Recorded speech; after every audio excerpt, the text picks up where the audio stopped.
Minute tip: export transparent video in After Effects. In this tutorial, I'm using a subscribe button for motionarray.com. Click File, Export, Add to Render Queue, click on Lossless.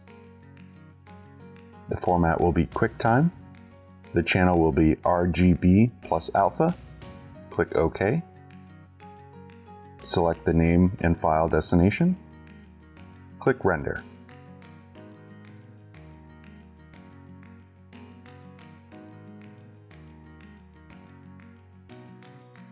Now I'm pulling this into Adobe Premiere to show you the final product.